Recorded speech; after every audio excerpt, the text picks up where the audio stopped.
How you doing there, folks? If you're here, you probably have some interest in learning something about ostomy barriers and ostomy bags and things like that. My darling bride and I have been dealing with this for some months now and looking forward to getting put back together. But before that happens, we wanted to try to share some of the things that we have learned and the procedures that we have put together to hopefully shortcut some of y'all's fear and fear of the unknown when you get started on this trip. This isn't stuff that's hard to do. I'm OCD, so that's why I'm doing this, to show you this is the OCD man's way of doing this so that we prevent burning, increase healing, speed up healing, avoid all the downsides as much as possible from wearing an ostomy barrier and an ostomy bag. So right here in front of you, you see I have all the equipment I need to cut one barrier. I have the bag and barrier system. I have the template beneath the barrier that I've done, and we'll do another video on how we do that. Then there's a permanent marker to mark the barrier liner, release liner, and then there's a pair of Fiskar scissors that I have auditioned and picked out specifically for y'all, and I'll tell you why. Key to success in getting a barrier trimmed to fit is having a good pair of scissors. And those throwaway suture scissors that come in them packages from the hospital, just that's where they belong, right there in the garbage. I have done the work.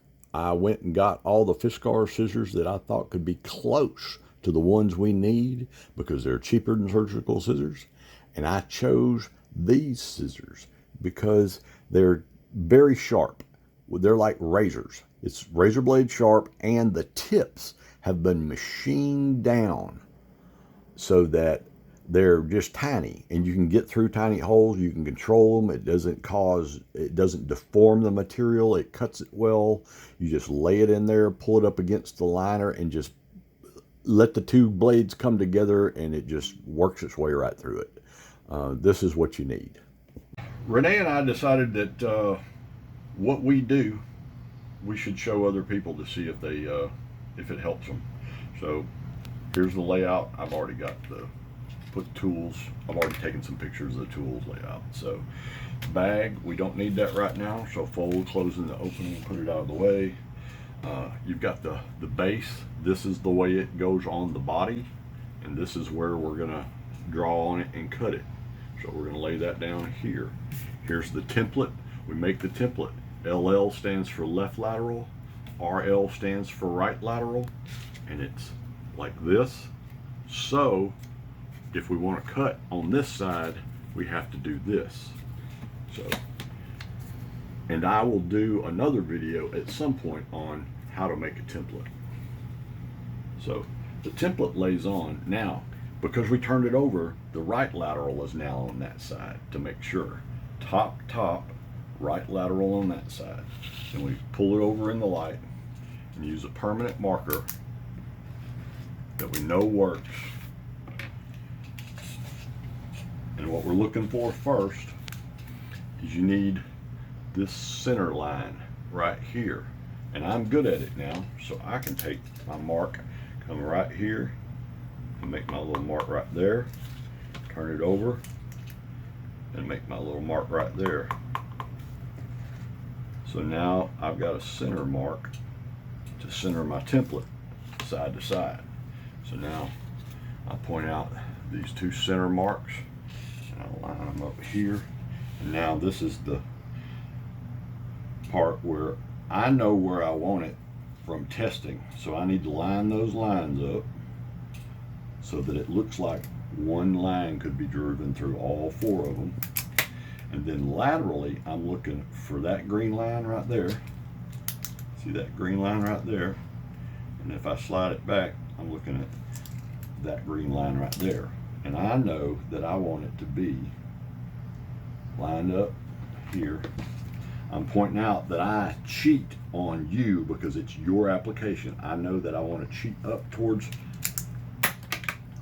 this point right here, this line, and you see I have more space at the top. so that it's on that dotted line. It'll be just inside it whenever I do it.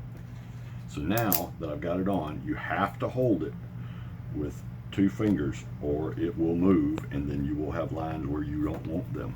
I have this template taped so that that's multiple pieces of paper so that they'll catch my permanent marker. Now I know I got a good line, so I'm closing it, setting it down, lifting it up, and there's my mark.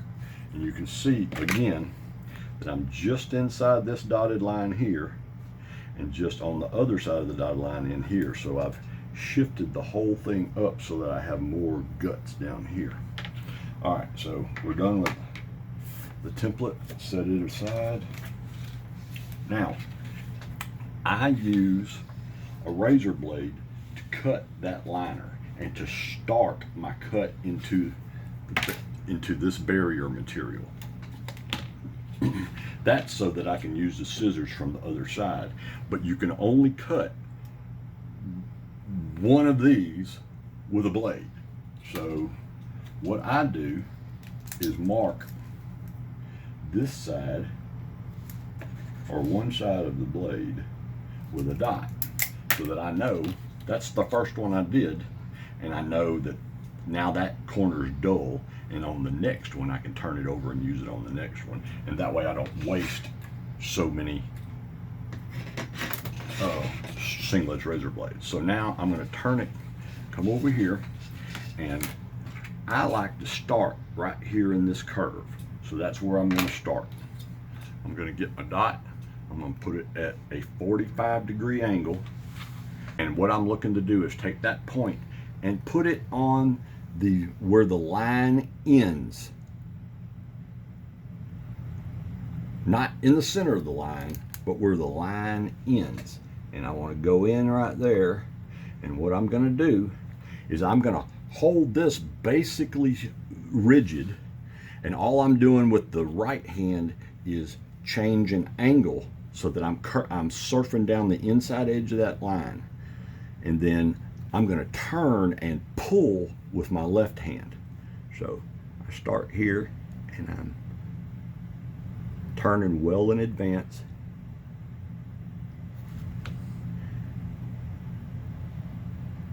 and I'm trying to stay not on the line but on the edge, inside edge of the line. What I don't want to see is white.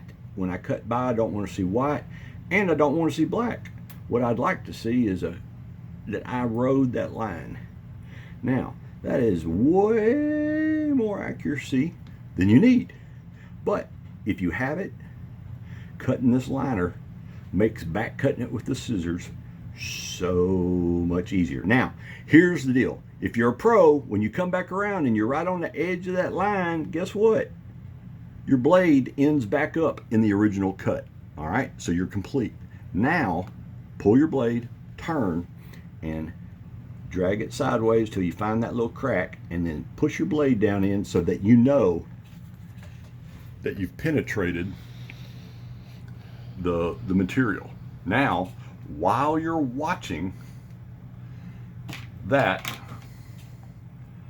pull that blade out, pick up your scissors, which I've already taken pictures of to show them how pointy they are, and you use your thumb and your forefinger to pull on that material, and you find that little hole, and you find that little white line. I don't know if you can see the white line, but there's a little tiny white line there, and you just stick that in and you find that white line, and then you get the corner of the scissors past the cut liner, and then you just pull tension on it, and just like a surgeon, you just follow, you pull tension and you follow that white line all the way around.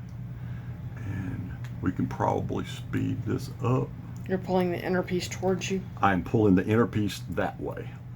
I'm flexing my thumbs and I'm dragging it this way. Away from the cut. Away from the cut. It. I'm stretching it so that I can see the white line, and so that basically all I'm doing is laying that blade in and then pulling that other blade down, and it's just cutting through it like butter because it's past the liner. I'm not having to cut the liner. It's not pinching.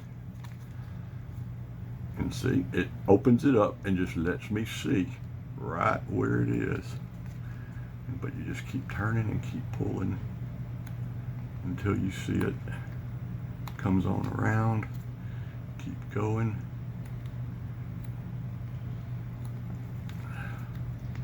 This is not the best I've ever done, but it's accomplishing it. Now I'm finished. Lay my scissors down and immediately pull that off, throw it away, turn this over, take your fingernail and burnish the edge of that liner back down to the material so it'll stick and it won't get caught anywhere and pulled off.